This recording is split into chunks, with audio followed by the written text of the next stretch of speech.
In this video, I'm rolling with Jonathan again. Jonathan is probably one of my favorite training partners, most common training partners. We've worked together quite a bit over the last 2.5 years. We were purple belts together at one time. I believe we were purple belts. Yes, we were purple belts at one time together, and now we're brown belts. So we're starting out with a flow roll. We didn't warm up. Just a little fun fact. My school doesn't do warm-ups.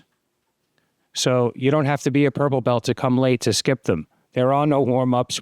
Our warm-up is, we practice takedowns very lightly. That's how we get warmed up. Like, very lightly. And which is good because you go through the motions without the risk of getting your knee blown out or your shoulder or all the various injuries that come when people are learning takedowns. If you're a takedown master, I trust you. You know, there was a wrestler in my school a few months ago and I was watching him and I said, you know what? I would stand up with you and I would lose, but I would feel comfortable about it because your takedowns are so good that they don't require a lot of force. He could gently take me down. So here this is what I consider flow rolling. It's like you're kind of letting the other guy get into position and then he's letting you do something. By letting, I mean going 20% or something, going a ridiculous, really cranking down the resistance. So I included this. You know, I wasn't sure if you guys were going to like it, but I included it. If you don't want to watch us flow rolling for 9 minutes, simply fast forward to the 9-minute point. But I will discuss a few other things here. So stick around if you can. I just noticed Ben Askren had a double lung transplant. He made a video that said he died 4 times.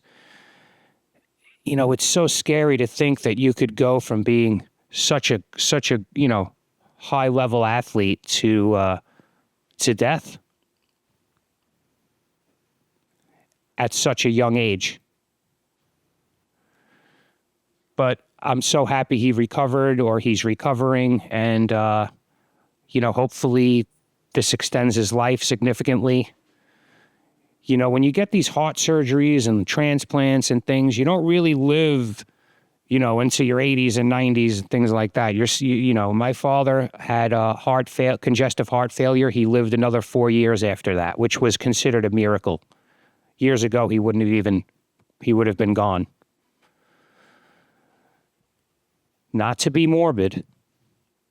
So, also, I think it's great that, you see a lot of this CJI now, and I don't really like the team format, but everybody that's in it is so interesting and has such great jiu-jitsu styles. It's definitely going to be good to watch. Plus, you're going to see people at different weight classes fighting, so you can have a little competitor versus some monster like Baby Shark versus like Kane and Duarte or something. I don't even know if either one of those guys is in it, but that was the best example I could come up with. So here, Jonathan and I are getting into like a little footlock exchange. I'd like to think my footlocks got a lot better. My leg attacks, my leg entanglements. It's just like any other submission. You see people doing a heel hook, and that's what you think about. You're like, oh, how do I do? You just think about like the mechanics of the heel hook. But really what you want to think about is how do you get to the heel hook? And it's not easy. That was really cool. I was showing him a guard pass I've been doing where you kind of smash the knee shield and just slide by. But I was a little bit too relaxed and balanced away in the wrong direction, and that allowed him to sweep me over, which I went with, obviously, because, again, we're not going 100%. We're not going 50%. We're going 20%. And we won't finish a submission either. But I will get him into one if I can, and he will get me into one if he can. But everybody rolls different when it comes to how they flow roll. really what I want to do is just get my body warmed up in a jiu-jitsu manner. So as far as not having warm-ups, that doesn't really bother me, especially I've been working out with weights at home, and I do my own fitness prep, so I don't really need it in the gym. But some people rely on that, so for them it's not as good, I think.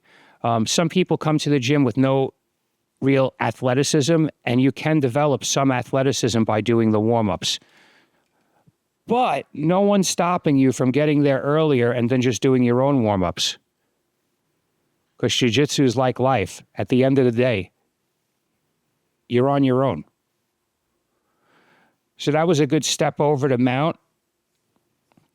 And again, you could be more experimental here. Because in those early phases, if you just come to the gym and roll, the injury rate goes up exponentially. Because you don't want to roll when there's no blood flowing through your body.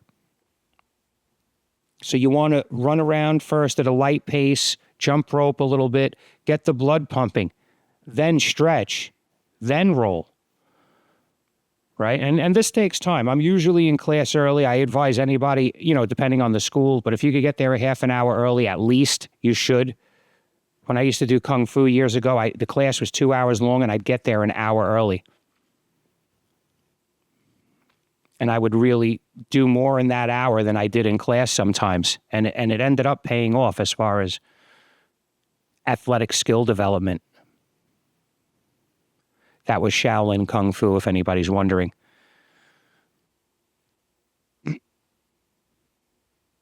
So here he's fishing for the Kimura. I guess the clock was set to long rounds, which is really cool.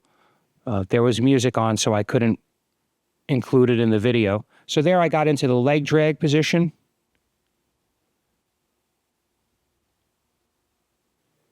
I'm still going to try to do the things I normally do. I'm just going to use a lot less effort.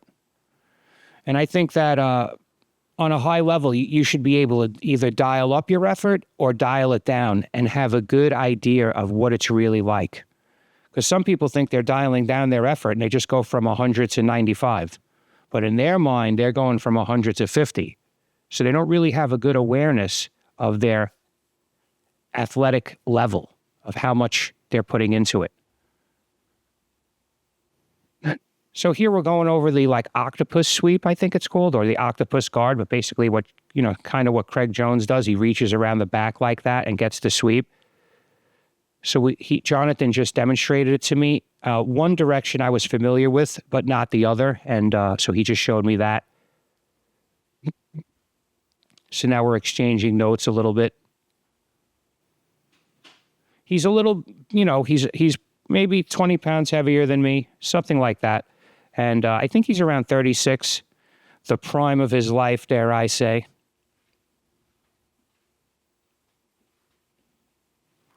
Here I'm showing him how I play my half guard game. And you've seen this before. So if he comes on one angle, I get the arm drag on his left arm. If he squares up, I get the Kimura on his right arm. Or I can go for the underhook and get the sweep. I could go for the underhook and get the back. I could bring myself behind. What's funny is I was never a half guard player or specialist by any means. As a matter of fact, I would say I had no half guard for about 10 years. So the first 10 years of my training, if you got to half guard, you were going to pass. I didn't have a half guard. It just felt like I couldn't delay somebody there. I didn't have answers. But now I do.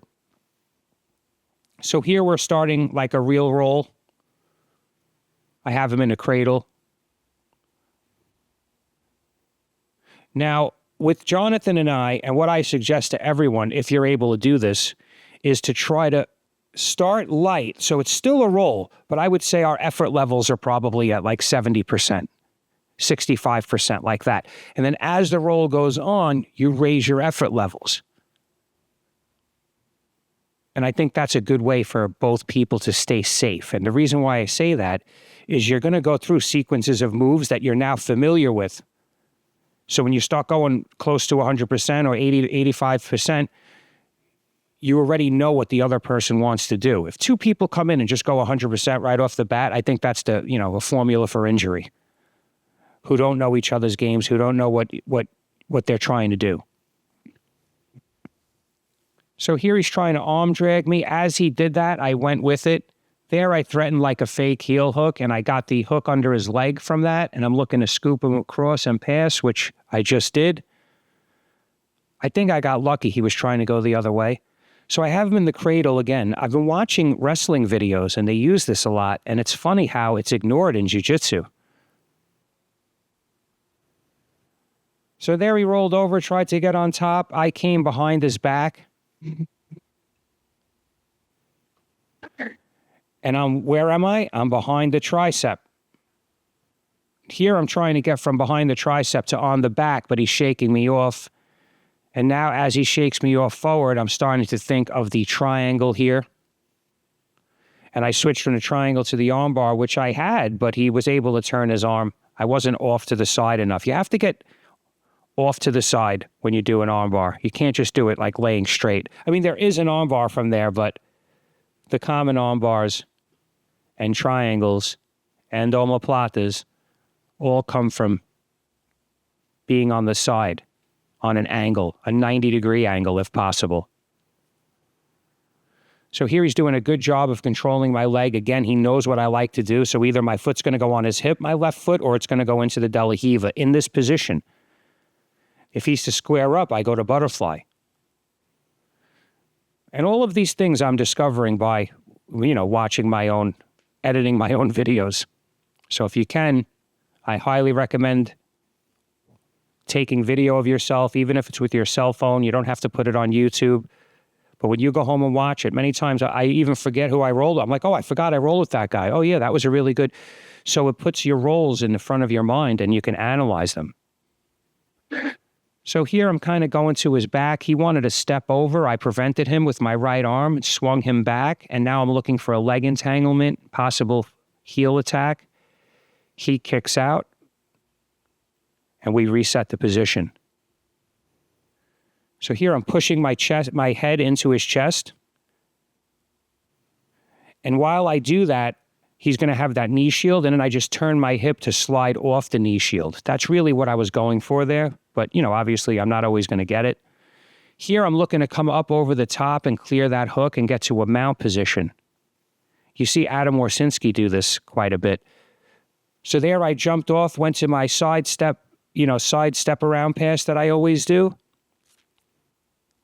And then I went to a knee shield pass, but he got back up into a squared off position.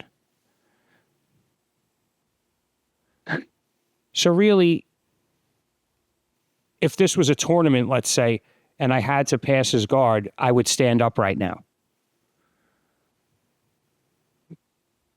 So there, I guess that's a reversal. I switched to playing guard.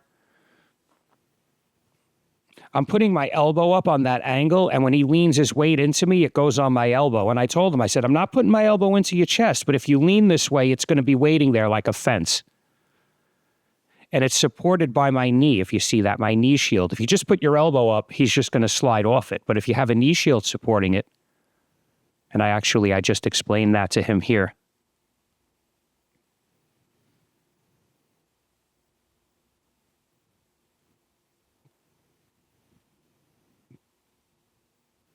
So there I almost had the butterfly sweep. He did a good job of defending by trying to back out, and then I still tried to finish it.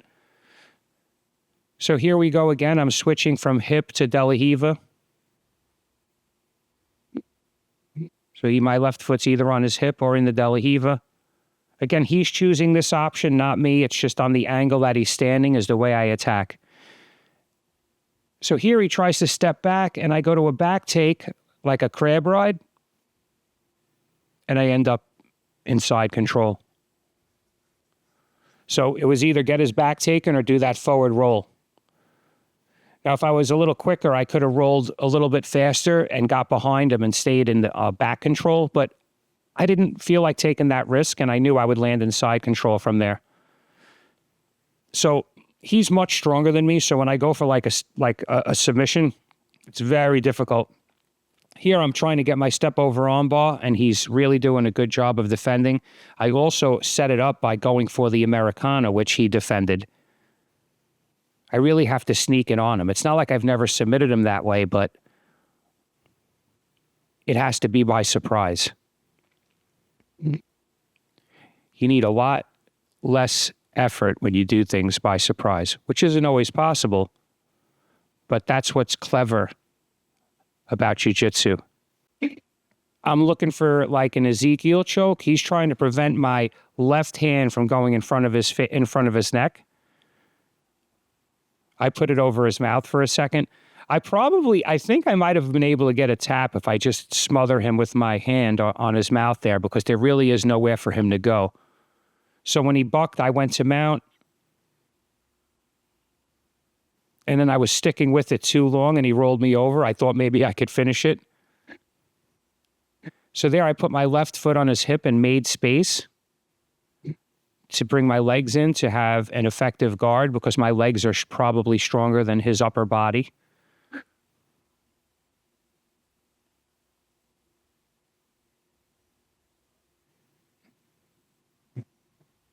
So here again, he peeled my left foot off his hip, and he's looking to drag my right foot, but I'm pressing off his ribs with my left foot to prevent it. Actually, I'm telling him to do that. I know every once in a while I have to give Jonathan a piece of unsolicited advice that I think would change his game. Not to say that he doesn't know what a leg drag is, but to make him think about it in that situation.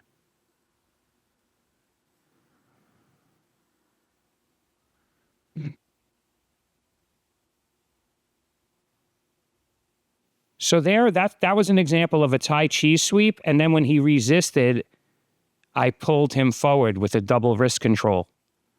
That was actually really cool. Here, I like this position because it leads to a lot of submissions.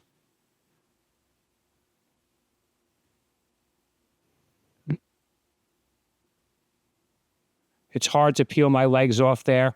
I'm allowed to cross my feet because he can't get that submission unless my feet are crossed in his crotchal region. Name that movie. There, he did a great job peeling me off him. Really good. You know, again, now at this point, we've been rolling for almost 18 minutes, and I would say our rate is much higher. We're probably at the 80 to 85%. So there he's trying to jump over into mount. Now, my defense, and not just my defense, but any good defense, when you could stay on your side like this, it doesn't really matter if they're in mount or if they're in side control. The defenses are almost exactly the same.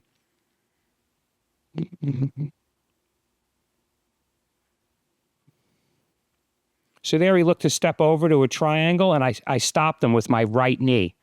And then he went back to side control. So he was looking for that step over top triangle. So there he tried to pull me into something. It's pretty hot today, so we're both soaked. And it's, you know, you get like a slippery fish.